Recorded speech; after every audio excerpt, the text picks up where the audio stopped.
So hello and welcome students. आज की जो हमारी क्लास है ये क्लास रहेगी 8th क्लास की, और इस 8th क्लास की क्लास के अंदर हम आप सभी का एक प्रैक्टिस पेपर डिस्कस करेंगे जो कि सीबीएसई के द्वारा ही 8th क्लास के इंग्लिश के स्टूडेंट्स के लिए दिया गया है। अगर आप सभी के पास में इंग्लिश का सब्जेक्ट है तो ये वीडियो आप सभी के लिए बहुत इंपॉर्टेंट है। हाँ, यूट्यूब पे बहुत सारे टीचरों ने हो सकता है पहले इसको बताया हो, लेकिन इस तरीके से किसी ने नहीं बताया होगा। और इस वीडियो को देखने के बाद में, इस क्लास को देखने के बाद में आपको यकीनन बहुत ज्यादा लाभ मिलेगा, और आप अपने पेपर में एक सही अप्रोच आपको पेपर को करने की क्या होनी चाहिए उससे भी आप वाकिफ हो पाओगे, वो भी आपको पता चलेगा। तो बेसिक सी बात है, 2.5 घंटे का पेपर होता है, 60 नंबर का पेपर आएगा। आपका पेपर जो है वो 4 सेक्शंस में डिवाइड होकर आता है, section A, section B, section C और सेक्शन डी। सेक्शन ए में आपका रीडिंग सेक्शन होगा जो कि अनसीन होगा, एक ऐसा पैसेज या ऐसे पैसेज के क्वेश्चंस आपको देखने को मिलेंगे जो आपके बुक से नहीं होंगे, बाहर से आए होंगे। दूसरा राइटिंग राइटिंग पोर्शन के अंदर, जिसमें आपकी डायरी एंट्री, एनालिटिक पैराग्राफ हो सकता है, और इट माइट बी आप लोगों को नोटिस या लेटर जो चीजें होंगी वो भी आपको इसके अंदर देखने को मिलेगी। इसके बाद में ग्रामर ग्रामर सबसे इंपॉर्टेंट, आपको ऑप्शन में सारे क्वेश्चन आएंगे और फ्री में आपको मिलेंगे, हम उसको भी देखेंगे कैसे आप ज्यादा से ज्यादा नंबर गेन कर सकते हो। इसके बाद में आपका लिटरेचर लिटरेचर मतलब जो आपका बुक का है। अब इसमें लिटरेचर जो है आपका 18 मार्क्स का है, इसमें आपकी जो है पोएम वो भी होगी, और इसमें आपके जो लेसन्स हैं वो भी होंगे। और आपको पता है फर्स्ट टर्म और सेकंड टर्म दोनों का कंप्लीट सिलेबस आपके पेपर में आएगा, तो हम उसको भी देंगे, उसको भी करेंगे। और यहाँ पर आपको कहा गया है कि सारे क्वेश्चन जो है वो आप सभी के लिए कंपलसरी है, यानी सारे क्वेश्चन आपको क्या करने ही करने हैं। तो पहला क्वेश्चन आपकी स्क्रीन पर आ गया है जो कि रीडिंग सेक्शन से है, और रीडिंग सेक्शन आपका 16 नंबर का है। इसमें से 16 नंबर में से हम देखें तो 8-8 नंबर के आपको 2 पैसेज देखने को मिलेंगे। पहला पैसेज ये है, और आपको क्या करना है, ध्यान पूर्वक अच्छी तरीके से इस पैसेज को पढ़ना होगा, या वैसे तो आपके पेपर में अलग पैसेज आएगा, इसको ध्यान पूर्वक पढ़ना है और इसका उत्तर आपको ढूंढना है। आपके सामने ऑप्शन दिए गए, इसमें आपको 2-3 चीजें आपको अच्छे से आनी चाहिए। सबसे पहले आपको WH फैमिली आनी चाहिए। अगर आपको WH फैमिली आती है तो आप क्वेश्चन को अच्छी तरीके से कर पाओगे। जैसे क्वेश्चन अगर वर्ड से शुरू हो रहा है तो इसमें किसी चीज का नाम या कुछ चीजें ऐसी पूछी जा रही है। अगर वाई से पूछा जा रहा है तो आपसे रीजन पूछे जा रहे हैं। वैन से पूछा जा रहा है तो आपसे टाइम पूछा जा रहा है। अगर आपसे हु से क्वेश्चन पूछा जा रहा है या हुम से क्वेश्चन पूछा जा रहा है तो किसी पर्सन के बारे में पूछा जा रहा है। आपको डायरेक्टली क्वेश्चन में ये चीज क्लियर हो जानी चाहिए कि क्वेश्चन की स्टार्टिंग क्या है, उसके अकॉर्डिंग आप क्वेश्चन को ढूंढो।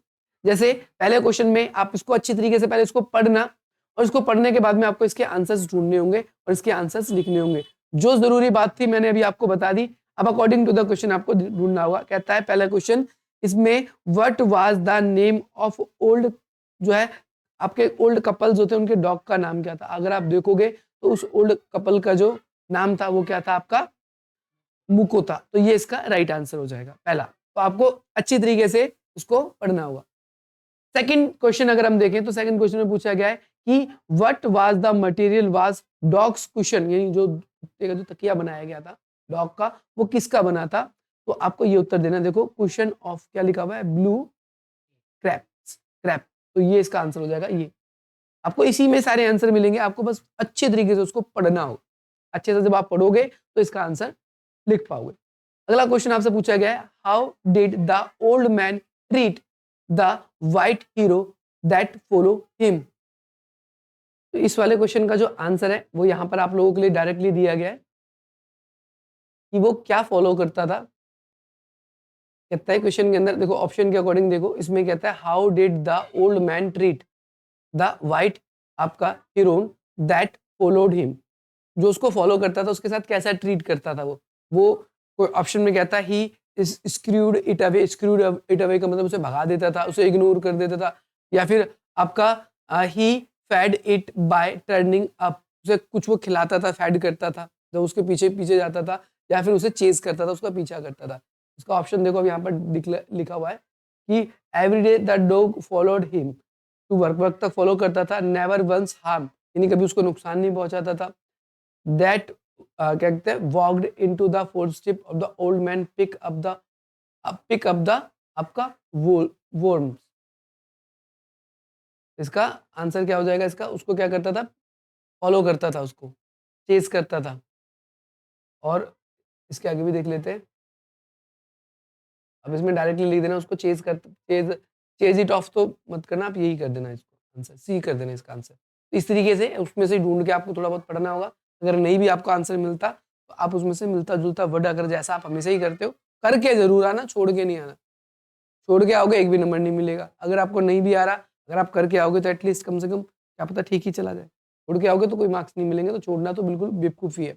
अगला कहता है what does the old man's attitude toward living creature. जो लिविंग क्रिएचर थे, यानी जो क्रिएचर का मतलब तो ऐसे जीव होते हैं, उनको लेकर उसका कैसा व्यवहार था, एटीट्यूड कैसा था, तो उनके लिए कैसा व्यवहार था, उसके लिए काइंड काइंड एंड पेशेंट ऐसा व्यवहार था। काइंड का मतलब दयालु का व्यवहार था।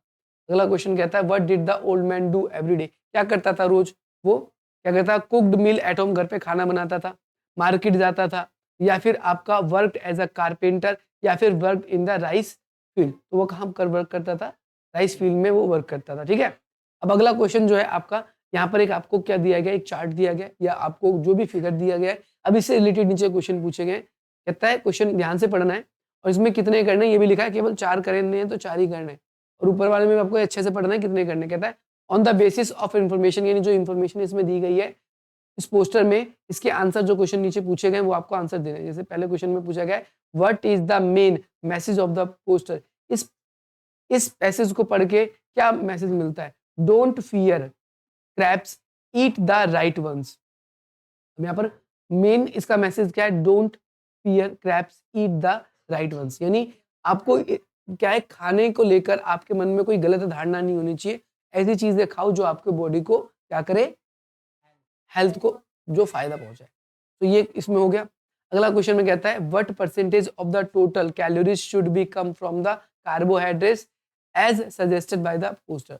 पोस्टर में कार्बोहाइड्रेट्स के लिए कितना परसेंटेज हमें चाहिए, कितनी कैलोरी चाहिए, 55 से 60 ना, मिल गए। ठीक है, ये आसानी होगा। अब इतना भी नहीं देख के कर पाओ तो बिल्कुल बेकार ही है। अगला क्वेश्चन है whole grains are listed as a source of which of the following image. अब इसमें जो आपका होल ग्रेन्स का मतलब है जो अनाज वगैरह यहाँ पर दिए गए वो किसके रूप में, प्रोटीन के रूप में, या फिर आपका फैट के रूप में, शुगर के रूप में, या फिर आपका कैसा है पाइथन और आपके जो प्रोटीन्स होते हैं उनके रूप में, किसके रूप में बताया गया। होल ग्रेन्स है कहाँ, पहले देखो इसमें आप, होल ग्रेन्स का मतलब होता है अनाज। ये है होल ग्रेन्स, ये है ग्रेन्स, ये है ग्रेन्स, ये है ग्रेन्स, ये है ग्रेन्स, ये है ग्रेन्स। तो ये प्रोटीन प्रोटीन का है, प्रोटीन का है। ठीक है, तो इसमें जो ऑप्शन में आपको मिल जाएगा तो आप वही ऑप्शन इसमें कर दोगे, प्रोटीन वाला इसमें टिक कर देना। अब आपको नहीं आता तो कोई बात नहीं, एक तो ऑप्शन में ना अगले पढ़ के देख लो, अगर नहीं समझ में आता तो which of the not listed as a benefit of complex carbohydrate in the poster. अब इस पोस्टर के अकॉर्डिंग क्या इसमें लिस्ट नहीं किया गया है, क्या लिस्ट नहीं किया है, प्रोटीन तो मिलता है, लिस्ट किया गया है। इसके अलावा और देख लो क्या इसमें नहीं किया गया है, कौन कौन से पॉइंट इसमें देख लो, ये आपकी हेडिंग में अलग से लिखा है। सोर्स ऑफ आपका ये भी लिखा हुआ है, ये है इसमें नहीं। अच्छा, और कौन कौन सा नहीं है इसमें, ऑप्शन के अकॉर्डिंग ही देखना है हमको। ये भी लिया हुआ है, लिस्टेड है ना। ऐड वाला भी लिस्टेड किया गया है, 1 2। ये वाला शायद सपोर्ट इम्यून फंक्शन, ये लिखा हुआ है देखना, सपोर्ट इम्यून फंक्शन कहाँ लिखा है, नहीं है, ब्रेन है। तो वही आप टिक कर दोगे जो इसमें लिस्ट नहीं किया है, तो हमारा क्या आंसर हो जाएगा। ठीक है, ये वाला हमारा आंसर हो जाएगा।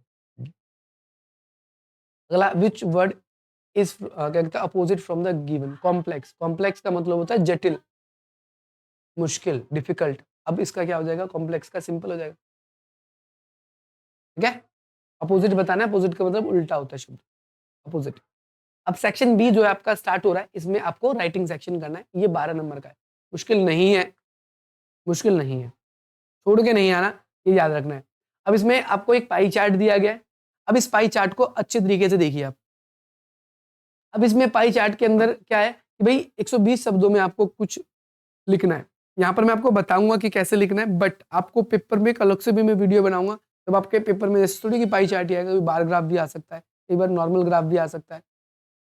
तो उनमें कैसी लाइनें लिखनी होंगी उसके अकॉर्डिंग हम बताएंगे। तो यहाँ पर क्वेश्चन में कहता है कि स्टडी द पाई चार्ट, यानी जो पाई चार्ट है इसको अच्छी तरीके से स्टडी करो, पढ़ो इसको, जो नीचे दिया गया है। और इसमें बताया गया है demonstrates the preferred subjects of a group of students, ये जो स्कूल के स्टूडेंट्स हैं उनको क्या सब्जेक्ट पसंद है, प्रेफर करते हैं वो, उनके बारे में इसमें आपको एनालिटिकल पैराग्राफ करना है। अब इसमें क्या करना है, अब देखो एक तो ये क्वेश्चन है आपके लिए, तो इसमें क्या कर सकते हैं, जैसे तो इसमें आप क्या कर सकते हो, उसको लिख लेना अलग से, वैसे मैं अलग से लिखवाऊंगा, अलग से वीडियो बनाऊंगा इसके लिए, लेकिन यहाँ पर आप अलग से लिख लेना कुछ पॉइंट, जो अगर आपको कुछ नहीं आता तो आप इन पॉइंट्स के थ्रू लिख सकते हो। देखो पैराग्राफ में लिखना है तो पॉइंट मत बनाना, बट आपको याद अच्छे से हो जाए इसलिए मैं पॉइंट बना दे रहा हूँ। इसमें देखो सबसे पहले आपको एक सब्जेक्ट ऐसा दिखेगा जो सबसे ज्यादा पसंद करते हैं, नंबर में ही देख लो ना, तो 35। 35 कौन सा कलर है, रीडिंग लिख देंगे, दिस दिस आपका pie chart shows us, this pie chart shows us the maximum reading student, ये ing लिखा है, student of a school prefer, यानी रीडिंग करना जो सब्जेक्ट में वो लोगों को क्या है सबसे ज्यादा बच्चों को पसंद है। दूसरा सबसे कम वाला देख लो, ऐसे ही सबसे कम क्या है, 13। 13 कौन सा है, रेड, ऐसे लिख दो, ऐसे this pie chart shows a science subject preferred bye less students, यानी हाँ मिनिमम भी लिख सकते हो आप, अपने अकॉर्डिंग भी आप लिख सकते हो। इसके बाद में दूसरी लाइन आप ऐसे लिख दोगे, देखो बता दिया मैंने, ऐसे ही लिख दोगे, दिस पाई चार्ट ना, pie chart shows us the science, ऐसे भी लिख सकते हो, SCINC साइंस सब्जेक्ट, इसके बाद ऐसे लिख दो आप, प्रेफर्ड बाय लेस स्टूडेंट या मिनिमम स्टूडेंट,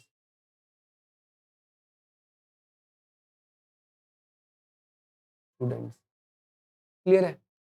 तीसरी चीज, दिस ऐसे लिख दो, दिस पाई चार्ट, या बार बार दिस पाई चार्ट ना लिखकर ऐसे भी आप डायरेक्टली, क्योंकि आपको पता है ना सर्वनाम क्या होते हैं, यानी प्रोनाउंस क्या होते हैं जो नाउन को रिप्लेस कर देते हैं नाउन की जगह, तो this pie chart bar bar use नहीं करना हमको, इट लिख सक देंगे, इट शोज, ऐसे कर देंगे, it shows us different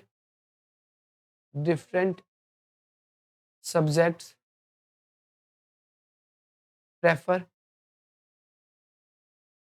preferred by different students. कोई मुश्किल तो नहीं है, ऐसे आपको इसमें लिखते जाना है। अब आप क्या कर सकते हो इसमें, मैंने बताया मैं आपको पूरा फॉर्मेट दूंगा, आपका अगर पाई चार्ट आता है ना तो आपको क्या करना है, कुछ चीजें बदलनी होगी, सारा सेम रहेगा पूरे। देखो 6 नंबर का मैं गारंटी दे रहा हूँ, हर एक बच्चे ने इसने याद कर लिया ना, वो 6 में से 4 नंबर तो उसके कहीं नहीं गए। जहां बच्चे का 1 नंबर भी नहीं आता इसमें, बोलता क्या करना था मुझे तो समझ ही नहीं आ रहा, लेकिन आपके साथ ऐसा नहीं होगा, आप बस रट लेना, याद कर लेना, या जिसको इतनी इंग्लिश आती है तो वो क्या कर लेना, बना के लिख देना, सिंपल सी बात है। ओके, तो ये वाला क्वेश्चन में आप कर लोगे, मैं बताऊंगा बिल्कुल अच्छे से, देखो इतना मैंने बताया, बाकी और भी बताऊंगा। अच्छा, हो सकता है आपको ये नहीं आता था, तो इसमें और दिया हुआ है, यानी अथवा दिया गया है, आप इसकी जगह और कर सकते हो। जैसे यहाँ पर क्वेश्चन में क्या कहता है, क्वेश्चन में कहता है your teacher taught the pome, आपको एक पोम पढ़ाई आपके टीचर ने, पोम का नाम क्या है, द लास्ट बार्गेन, आप सबके सिलेबस में आई होप आप सबने पढ़ा होगा। कहता है you found the pome interesting and the appreciate, आपने ये देखा कि ये जो पोम है ये बहुत इंटरेस्टिंग है और एप्रिशिएट है, एप्रिशिएट मींस इसको बढ़ावा देना चाहिए। अच्छा मुझे बताओ इस लास्ट बार्गेन में क्या बताया गया है, किस किसने पढ़ रखा है, बताओ क्या क्या बताया इसके अंदर, हिंदी में ही बताना, इंग्लिश में नहीं बताना, कोई दिक्कत नहीं। हम्म हम्म हम्म हम्म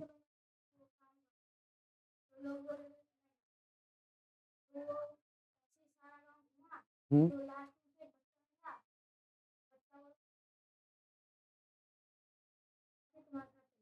आपका काम कर दूंगा, है ना, आगे।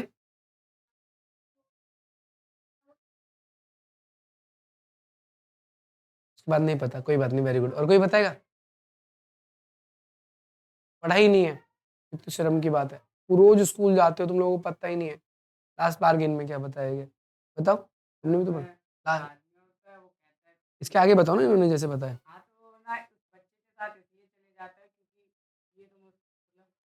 मतलब तुम मेरी भूल गए।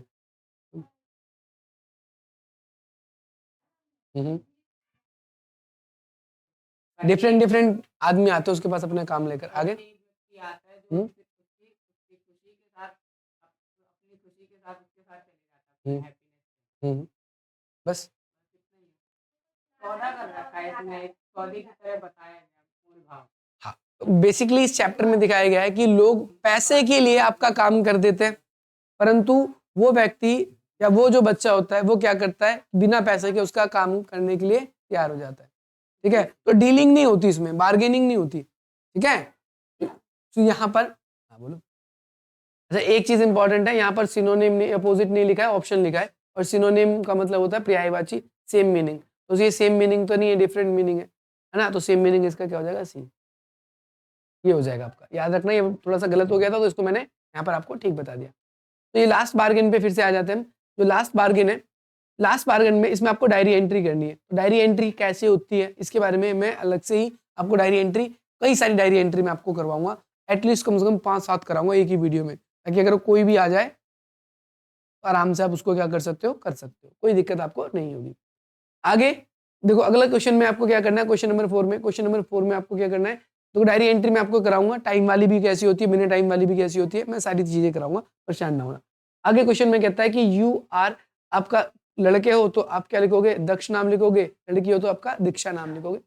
स्टूडेंट ऑफ 8th क्लास के स्टूडेंट हो, you believe in the animal are our best friend, यानी आपको ऐसा लगता है कि एनिमल यानी जो जानवर होते हैं हमारे सबसे अच्छे दोस्त होते हैं, और they too need love and care, यानी उन जानवरों को भी प्यार और साथ ही साथ में देखभाल की जरूरत होती है। तुम्हें एक पैराग्राफ लिखना है, एक तुम्हें इंग्लिश में उसके बारे में बताना है, इसके बारे में, टेकिंग केयर ऑफ एनिमल्स, यानी हम जानवरों की देखभाल कैसे कर सकते हैं, या फिर इसके अंदर आप ये भी इंक्लूड कर सकते हो कि how is animal are important to अस।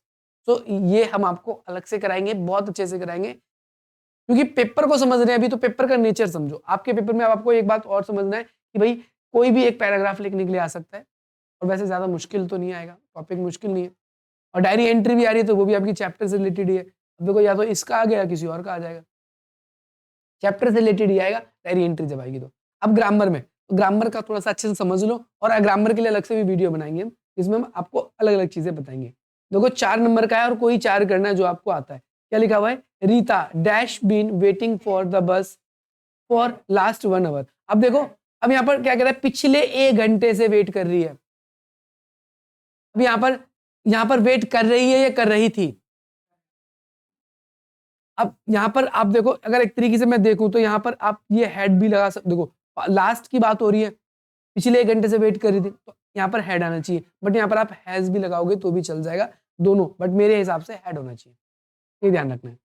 दूसरी चीज, अब यहाँ पर क्योंकि यहाँ पर हैव नहीं आएगा, क्यों हैव नहीं आएगा, क्योंकि सिंगुलर है, ये प्लूरल के साथ लगता है, और फ्यूचर की बात नहीं हो रही, इसलिए ये नहीं लगेगा। दूसरी बात, अब देखो यहाँ पर क्या है कि माधव एंड क्या है आपका शिखर, अब 2 नाम हो गए, 2 नाम प्लूरल नाउन हो गए, और प्लूरल के साथ प्लूरल हेल्पिंग वर्ब लगेगी। आर है, अब आर के बाद हमेशा या तो थर्ड फॉर्म आएगी, याद रखना है, या फिर आपकी आईएनजी आएगी, वर्ब की फर्स्ट फॉर्म प्लस आईएनजी, यानी जिसे हम फोर्थ फॉर्म बोल देते हैं। अब देखो, डू तो फर्स्ट फॉर्म होती है, आएगा नहीं, डन जो है थर्ड फॉर्म होती हो सकता है, और यहाँ पर जो है डिड तो आएगा नहीं, सेकंड फॉर्म। अच्छा, थर्ड फॉर्म कब आएगी, थर्ड फॉर्म तब आती है जब ये पैसिव वॉइस होता है, तब पैसिव वॉइस होता है, ठीक है, और एक्टिव वॉइस जब होगा तब वो फर्स्ट फॉर्म आएगी। अब यहाँ पर हम इसको पढ़ देते हैं, क्या लिखा है, Madhav and Shikhar are dash their homework, तो यहाँ पर डूइंग आ जाएगा, क्योंकि ये एक्टिव वॉइस है, पैसिव नहीं है। पैसिव कब होता है, जब हम आगे देखते हैं बाई लगा हुआ है, और उसके बाद तो हम सोच सकते थे कि एक पल के लिए ये पैसिव हो सकता है, बट हम इसको एक्टिव ही मान कंसीडर करके चलेंगे, और यहाँ पर क्या आ जाएगा, आपका डूइंग आ जाएगा। अगला कहता है, teacher dash students homework every, क्या करती है, थर्सडे। अब चेक करती है ना, एवरी, ये इसके एक्शन को शो करता है, हर वीक को। अब टीचर एक है, सिंगुलर है, और देखो आईएनजी या तो किसी के साथ लगता है जब इज लगाओ, एम लगाओ, या आर लगाओ, या फिर वॉज लगाओ, वर लगाओ।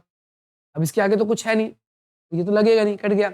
दूसरा, टीचर चेक्ड, करती थी, अच्छा करती थी की तो कहीं बात नहीं हो रही, यहाँ पर एवरी करती है ऐसा लग रहा है, तो यहाँ पर फर्स्ट फॉर्म भी नहीं आए, फर्स्ट फॉर्म तो आएगी लेकिन ऐसे ये साथ में आएगा, यहाँ पर चेक्स आएगा, ये भी नहीं आएगा, क्योंकि पास्ट की कहीं कोई बात नहीं हो रही, तो पास्ट हम कंसीडर नहीं करेंगे इसको, इसलिए ये लगेगा। अब क्या है, निधि एक लड़की है, तो यहाँ पर एक ही हेल्पिंग, सिंगुलर ही है सारे, Nidhi dash finish her assignment by today, यानी आज तक निधि अपना काम कर लेगी, हम ये बात कह रहे हैं, ठीक है, फिनिश कर लेगी, तो वॉज तो नहीं आएगा, कर लेगी, आज तक कर लेगी, फ्यूचर की बात हो रही है तो वॉज तो नहीं आएगा। अब बी के बाद भी याद रखना आपको, इसके बाद या तो थर्ड फॉर्म लगती है या फिर आपकी वर्ब की फर्स्ट फॉर्म प्लस आईएनजी लगती है। अब इसमें ऑप्शन में इनमें से कुछ देखो, इसके बाद अगला वर्ड ऐसा है ही नहीं, ना तो थर्ड फॉर्म है ना आईएनजी वाला, तो ये भी नहीं लगेगा। अच्छा, हैज कब लगता है आपको पता है? हैज के बाद वर्ब की थर्ड फॉर्म आती है, यहाँ पर थर्ड फॉर्म नहीं है तो ये भी नहीं लगेगा, तो विल लगेगा। आप ऐसे कंसीडर कर सकते, जो मैं बता रहा हूं ना कि कब कब लगता है, इसे कॉपी में लिख लेना और उसको कोशिश करना याद करने की, पेपर में यही अप्रोच आपके काम आएगी। और मैं अलग से भी प्रैक्टिस कराऊंगा। अब अगला कहता है I dash for movie last week. अब देखो लास्ट वीक पिछले वीक गया था, पास्ट की बात हो गई तो पास्ट की हेल्पिंग वर्ब लगेगी। गो तो आएगा नहीं, विल भी नहीं आएगा, गॉन थर्ड फॉर्म होती है, वेंट सेकंड फॉर्म होती है, सेकंड फॉर्म आएगी यहाँ पर याद आएगा। ठीक है, पास्ट की बात आएगी। गॉन कब आ सकता था? जब इसके साथ हैज, हैव या हैड लगा होता। अब अगला क्वेश्चन कहता है answer question by choosing multi suitable preposition. अब प्रीपोजिशन आपकी दी हुई है, प्रीपोजिशन भरना है आपको। देखो स्वाति अराइव्ड, अराइव्ड मतलब पहुंच गई, डैश एयरपोर्ट एट 2 PM। अच्छा, अब यहाँ से एक क्वेश्चन और बन सकता है, जब भी कोई काम, कोई टाइम दिया हो ना आपको, टाइम कोई भी, उसके आगे एट लगाना है, याद रखना है। जब भी कोई टाइम लिखा होगा तब आपको एट लगाना है। जब भी वीक का कोई भी डे, संडे, मंडे, ट्यूसडे लिखा हो तो उससे पहले ऑन लगाना है, ये भी याद रखना है। ठीक है, ये भी याद रखना है। जैसे जैसे आई की चीजें मैं आपको बताता जाऊंगा। कहता है Swati arrived dash the airport. Arrived का मतलब हो गया कि पहुंच गई या पहुंचती, पहुंच गई, तो ओवर तो आएगा नहीं, ऑन आएगा। जब बड़े शहर की बात होती है तो एट लगता है, जैसे आई लिव एट दिल्ली, इन दिल्ली नहीं, एट दिल्ली, ऐसे करके लिखेंगे। अगला कहता है रमेश वॉक्ड, रमेश क्या करता है? Walked dash park on his way to office. Office से क्या करता है? पार्क से अपना ऑफिस जाता है वो। ठीक है, तो walked through the park. Across का मतलब क्या होता है? जब एक छोर से दूसरे छोर, नदी की बात होगी, एक छोर से दूसरे तो अक्रॉस लगेगा, तो नहीं होगा। अंडर भी नहीं आएगा, इन भी नहीं आएगा। थ्रू, थ्रू का मतलब होता है के रास्ते, पार्क के रास्ते वो कहाँ जाता है? अपने ऑफिस, याद रखना है। Dog is hiding dash the table. Hide कर रहा है, छुपा रहा है, तो छुपाएगा किसी के अंडर ही घुस के। ठीक है, ये भी याद रखना। बिटवीन कब लगेगा? दो लोगों के बीच में। इन का मतलब किसी चीज के अंदर, और ऑन का मतलब होता है किसी चीज के ऊपर, तो ये तो लगेगा नहीं, ये भी नहीं लगेगा, ये भी अंडर आ जाएगा। अगला क्वेश्चन कहता है कि अब देखो, my grandfather has been living New Zealand for 2 days, for 2 years। तो बिटवीन तो लगेगा नहीं, दो लोगों के बीच में होता है ना। कहाँ पर? अब किसी देश में रहता है तो इन लग जाएगा, ऑन भी नहीं लगेगा, ये भी नहीं लगेगा। एरोप्लेन फ्लू, उड़ता है। ओवर, अंडर, ओवर लगेगा। ठीक है, याद रखना ओवर। अच्छा, अबव भी कई बार दे देता है, आप आपके पेपर में कंफ्यूज करने के लिए आपको अबव दे देगा, इसका मतलब भी ऊपर होता है। लेकिन हमारे जैसे पंखे की बात होगी, छत की बात होगी, तो उस जगह पर अबव लगाना। ठीक है, और ओवर का मतलब क्या है? ओवर हवा में, स्काई में, यानी जहां पर आपकी रेंज नहीं है, आप टच नहीं कर सकते, छू नहीं सकते। अगले क्वेश्चन में कहता है answer the following question choosing most suitable conjunction. Conjunction क्या करता है? दो सेंटेंस को आपस में जोड़ता है। ठीक है, तो देखो, Sumit will call you dash he arrive at the office. तो सुमित तुम्हें कॉल करेगा कब? जब वो कहां पहुंच जाएगा? ऑफिस में। तो यहां पर वैन आएगा, कंडीशन दे दी। वी नीड टू हरी, मतलब हमें जल्दी करने की जरूरत है, dash we will miss the train. हमको जल्दी करने की जरूरत है, बिकॉज, नहीं तो वी विल, हम क्या करेंगे? क्योंकि हमारी ट्रेन क्या हो जाएगी? टूट जाएगी, हो जाएगा। अगला है Raveena did not attend the office. Raveena office नहीं गई, dash she was not feeling, because, अब यहाँ पर देखो वो ऑफिस क्यों नहीं गई? क्योंकि वो बीमार है, यहाँ पर भी बिकॉज आ जाएगा। ठीक है, she was not feeling well today, इसीलिए। अगला है you are a smart dash working girl. देखो you are a smart dash hard working girl. You are a smart, तुम स्मार्ट हो, बट तुम क्या हो? Hard work. ठीक है, अब इसमें ये बहुत आसान क्वेश्चन है और ये पेपर में आएगा। पेपर में कैसे करना है? आपको केवल ये 2 कॉलम बनाने, ऐसे करके एक लाइन खींचना, ठीक है, ऐसे करके ऐसे करके पहला जो एरर लिखा है इसको यहाँ लिख देना और दूसरे वाला जो करेक्शन है इसको यहाँ लिख देना, बस सिंपल। दो ही कॉलम बनाने, ज्यादा नहीं बनाने। अब जो इसमें गलती है, जैसे इस वाले लाइन में क्या है, गो गलत था, तो पहले वाले में गो लिख देंगे और इसको ठीक करके यहाँ पर इसकी जगह जो आना था गोज कर दिया। ऐसे ही आपको अगली लाइन में भी करना है। जैसे यहाँ पर क्या है, he has more subjects to study each day at the school. Each गलत है, इसमें ईच लिखेंगे, यानी पहले वाले में आपका ईच आ जाएगा, यहाँ पर एवरी आ जाएगा, इसमें एवरी लिखना था। आप पूरा मत लिखने लगना कहीं, इसको भी टाइम ज्यादा बर्बाद हो जाएगा, टाइम बर्बाद होने से क्वेश्चन छूट सकता है। ठीक है, अगले में आगे कहता है इंग्लिश, आर्ट, साइंस, मैथमेटिक्स, ये और गलत है, पहले इसमें एंड लगेगा, यहाँ पर और को लगाकर हम एंड लगा देंगे। आगे कहता है his mother packs a big backpack, full, too गलत है, तो इसमें फुल की जगह ऑफ, फुल ऑफ, टू की जगह क्या आएगा, यहाँ पर टू गलत है, ऐसे कर देंगे हम। ठीक है बेटा, ऐसे। अब कहता है her first class is English and, देखो यहाँ पर हर मतलब लड़की और यहाँ लड़के की बात हो रही है, तो यहाँ पर हम लिखेंगे ही गलत है और इसकी जगह क्या आना चाहिए, शी आना चाहिए। ठीक है, तो यहाँ पर हम क्या लिख देंगे, हम शी। ये कंप्लीट हो गया। अब याद रखना है हर लड़की के लिए लगता है और इसलिए लड़की के लिए यहाँ पर लगना था। मैं आपको ये अलग से लिखवा दूंगा, अभी तो पेपर सॉल्व करा रहा हूँ, ज्यादा बड़ा वीडियो हो जाएगा, अलग से ही आप लोगों को कराऊंगा। ठीक है, उसको जानना, अपने क्लास के दोस्तों के साथ भी शेयर कर देना इसको, ताकि उनका भी थोड़ा भला हो जाए, थोड़ा वो भी देख ले, एक आधे बच्चे कोई पास हो जाए, क्या पता हमारे साथ और भी बच्चे धीरे धीरे ट्यूशन के जुड़ने लगे, तो हमारे लिए भी फायदा है। कहता है अब लिटरेचर, अब 18 मार्क्स का आएगा। आपके सामने पोम है, इस पोम को आपको पढ़नी है। पोम की जो स्टैंजा दिए गए सॉरी, इसके बाद में नीचे ऑप्शन आपको दिए गए, इसका आंसर आपको लिखना है, बताना है।